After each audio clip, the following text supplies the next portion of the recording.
Well, it looks like Sweet Baby devs have finally shown their cards. While some were more covert and immediately hid their accounts, others decided to go to war with gamers. Good luck.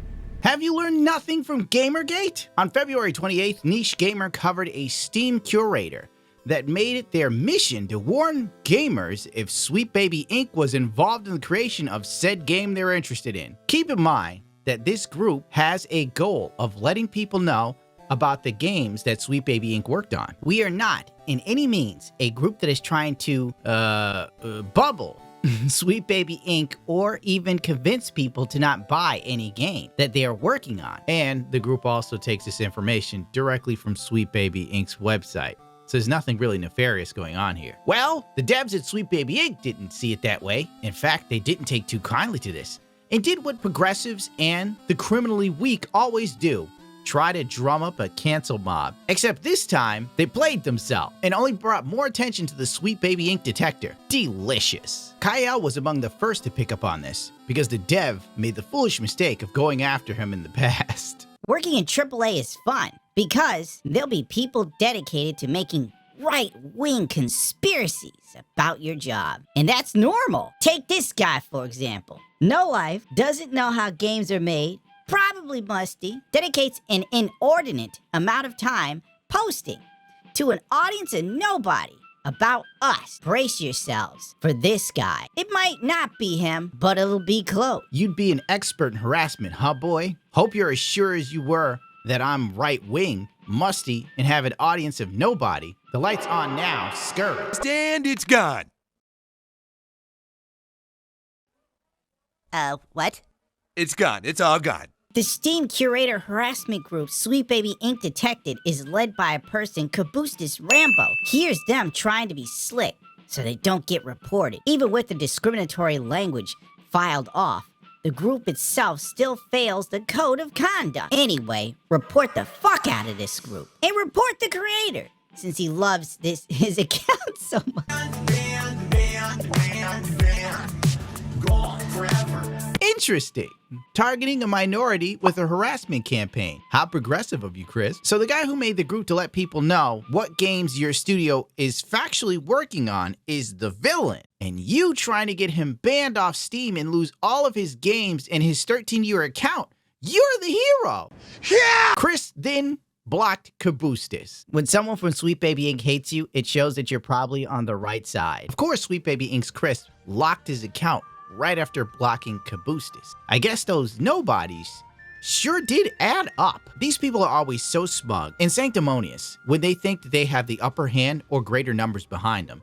But once the pendulum swings in the opposite direction, they cry foul and hide their heads in the sand, praying that this all blows over and they can go back to making crap for video games, while breaking their arm to pat themselves on the back, pretending that no minority did anything before them. Caboostis made a Steam page for the crime of making a group letting people know what game Sweet Baby Inc. was involved in. And I only wish that Caboostis made this sooner so I could have known more ahead of time, because I wouldn't have bought Spider-Man 2 had I known. Within hours, news outlets and online personalities picked up on Sweet Baby's strong-arm tactics. They wielded all the power of an emaciated Antifa member on hunger strike. Sweet Baby Inc. employees advocates for diversity and inclusion while trying to censor a Brazilian user from Latin America. I don't think this will improve their reputation. Caboostis? Oh, and by the way, I'm not a Latinx. We hate this term.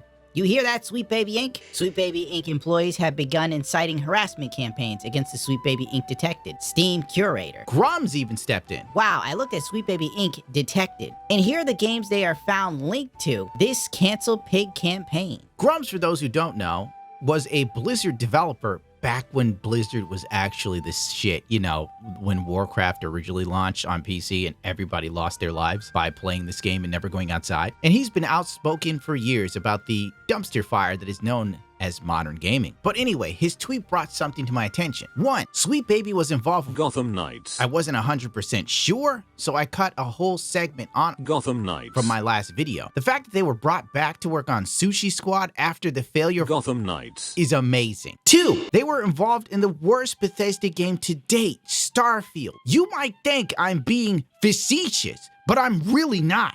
Starfield was so bad, the modding community gave up on fixing it. Let that sink in. People that fix Morrowind threw their hands up at this shit. Stop him! 3.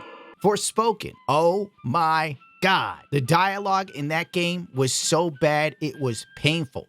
Forspoken sold so poorly, it closed down the damn studio that made it. How Sweet Baby walked away from that fire without so much as a scratch is also amazing. Now we've got the Sushi Side Squad failure. Come on now. Okay, here's where the story gets a little interesting and annoying and retarded. So if you're not in the mood for dumb crap, I suggest you leave. Felix. I featured they, them in my most recent video on Sweet Baby. Well, the Links is back again, and as always, is an absolute bellend. The rabbit hole on this human is so deep, I'm not even really getting into it. We're scratching the surface, then I'm leaving. You want to find out more, you waste your life. I don't get paid enough for this. The too long didn't read. Felix was a woman 6 years ago, but now is a they, them. Oh my God, let's just move on. Here's Short Fat Otaku from 2017 to explain to you the life and times of Felix. My heartstrings and Is that Maya Kramer? I just want to hear more about it, and luckily I've got the perfect person to talk to today. I am joined by Felix Kramer, the It is Maya Kramer. known as Secret Legend, but you've got some special Yeah, announcements. that's I Maya saw some Kramer. secretive Her, tweets from Felix is the what she changed her Twitter name account. to. Yeah, do you wanna Why talk the about that? fuck is Well, she you're here? right. We were known She's as like a Secret living Legend, but hack. today we're announcing She's also a new gained at least 50 pounds since I've last seen her. tunic game. I met her once at a con like 10 years ago. She was actually like a decent human at one point. She didn't like she kind of let herself go, and when she started letting herself go, she went into like the health at any size bullshit. She was like, like it's just natural for women to get fat when they get old. It's like, no, you can work out and just no, this is just it's patriarchy. It's patriarchy. It's patriarchy, guys. And then, like, after she lost all of her natural beauty due to getting fat, she, like, shaved the side of her head and dyed it green. She started fucking Zoe Quinn. She was one of the people that she cheated on, like, Zoe cheated on Aaron with, was her. Brendan Green, welcome. Thank you. And she now lives in Vancouver as an indie game dev. She works for Silver String Media. Is a queer-led video game and narrative design studio crafting original games, providing services in digital place making and storytelling. With leadership based in Vancouver, BC, and a team of diverse talent across Canada, each of us brings a unique voice and multiple values perspectives to the development process. And Anita Sarkeesian was a director there. Everything comes full circle. Those of you guys who have been watching, like who watched our Gamergate videos way back in the day, we had like a big expose on her because she was that fucking ridiculous. You guys all know who Silver String is, and you guys all know who Zoe Quinn is. She's just part of that shitty crew. Thank you for the experiences, both of the joy of And the worst part about it is that she was actually a Well, half-decent just the human joy about a of the decade bullet ago. flying through my head out of nowhere, and I'll never know why. You gotta learn to love I thought she had just like been resigned to obscurity. I never thought I'd actually see her again, ever. Even though a lot of people, treat the Yeah, game she was in the almost Indefensibles, as a exactly, yeah. Yeah. I get to see a lot of tweets somehow blaming diversity as a reason for layoffs, genuinely as if the economy was doing really great and capitalism simply worked before Miles Morales as Spider-Man. Also, they don't recognize Miles as Spider-Man. No, we don't recognize Miles as Spider-Man. That's why it says Miles Morales on every comic book.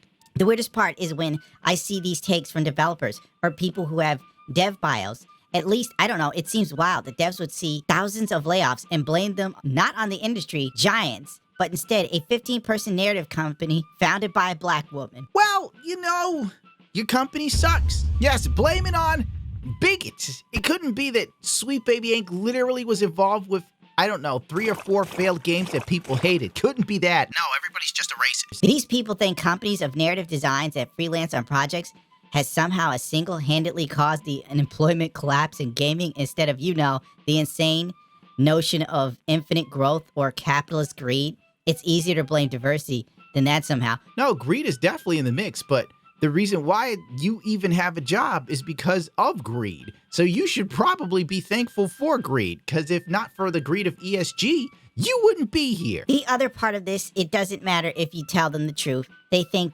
DEI just steps in and changes whole games, that creators are forced by some unseen hand, the government, BlackRock, I guess, as well as just POC in general to make games more inclusive. You now make a point of that's an investment criteria for you. Well, behaviors are going to have to change, and this is one thing we're asking companies. You have to force behaviors, and at BlackRock we are forcing behaviors. 54% of the incoming class are women.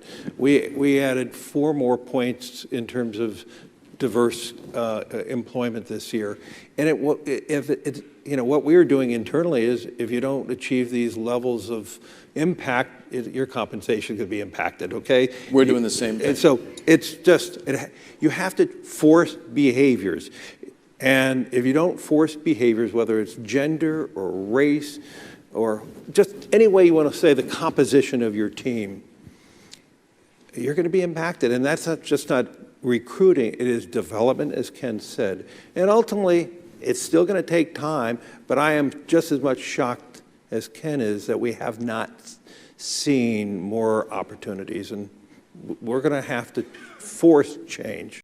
This is like the type of tweet you hear from a woman. Fighting misinformation would be great, but social media plus YouTube is not equipped to hold people accountable for doing real research in good faith and just letting hits blah, blah, blah, blah, blah. Get out of here with that. People did research, looked at you, you kind of suck. That's the long and the short of it. They need to be held accountable for having an opinion I find mean. That's how a woman thinks, not a dude. For example, Steam doesn't have guidelines for curators. As far as I could tell, this would prevent someone from starting a curation group that focuses on, say, Sweet Baby Inc. and warns people not to buy games they're associated with. This was seen by over 500,000 people. Basically, Felix came in trying to stop a fire by throwing gasoline on it in a room full of lacquer paints and blew the house away. What? I am angry at the fact that they get to use a tool that should be for building communities to simply spread information fueled by racism and other social media sites. Like, it's such an inherently difficult part of social media side. But they did build a community. The community just doesn't like what you do. That isn't racism. You're like, why do progressives always scream something's racism if a majority of people say it sucks? The Sweet Baby detector doesn't appear to be breaking any community guidelines. But, you know, that never stopped the progressive from screaming they were being targeted anyway. Long and short of it is, Felix then starts to fight with people on Twitter all goddamn day like a schoolgirl with no life and a love for Harry Styles. So we're just moving on. Grummz then comes back and points out a long-forgotten accusation. Felix here was helping Zoe Quinn DDoS attack a charity event in 2014. Here's Sweet Baby Inc.'s employee, Lego Butts, admitting to illegally DDoS attacking a charity event that was trying to promote women indie devs. So this is who Sweet Baby Inc. hires. So there's history between Grummz and Felix. By the way, this account, Lego Butts, is the biggest of the cancel pigs, was Zoe Quinn's PR person and tried and failed to cancel me many times. I'm not surprised it ended up at Sweet Baby Inc. Lego Butts sat on Twitter for months and worked to get a lot of people banned from Twitter or their jobs. This explains how this person sits there and fights with people all day over this dumb shit. Now, if you look it up, you will find a 10-year-old post on Reddit, damn near to the day. I'll try to make this fast. The fine young capitalists in the middle of blackout. They're running a charity with the goal of encouraging women to join the gaming industry and produce games and donating to charity. They have taken ideas from women about cool games they'd like to make, yada, yada, yada. They also somehow managed to receive thousands of dollars donated to them from 4chan. I repeat that. A charity event promoting women in the gaming industry had received thousands of dollars from 4chan. On February 28th, they were doxxed, they were banned from Twitter, and their servers were hit with DDoS attacks. They still tried to push forward, despite losing $10,000. Long story short, they're over now and they're banned. Here is the quote, February 28th of 2014. Lego Butts, oops, we DDoS something on accident. Additionally, Quinn said a few minutes later, I like how the conversation between me and Lego Butts resulted in accidentally killing an exploitative startup's website. This small piece of Gamergate nostalgia was like reading a section of Homer's The Iliad. If you want to know more, you can look it up yourself and go through this Bible of garbage. It's clear our boy, they, them, pronoun Felix was involved in Gamergate goofiness, which explains why they appear to be terminally online with no clear idea what harassment or racism is. The more damning evidence has clearly been scrubbed off the internet or lost in the sands of time, other than a few tweets of Felix simping for Quinn. There's also a screen cap where they doxed the charity planners.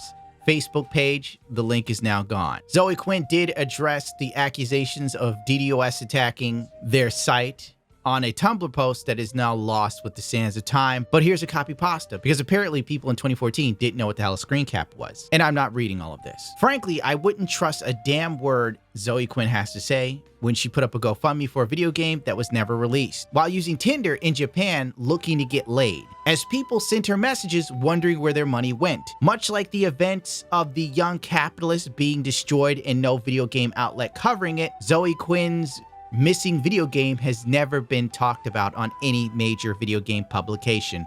Makes you think, doesn't it? My take on Felix? I wouldn't trust him as far as I could throw them. It's clear as day that they were involved in Gamergate bullshit. As of now, the Sweet Baby Inc. detector has over 40K followers in a day. Keep it up. These people need to learn. You work for us, and you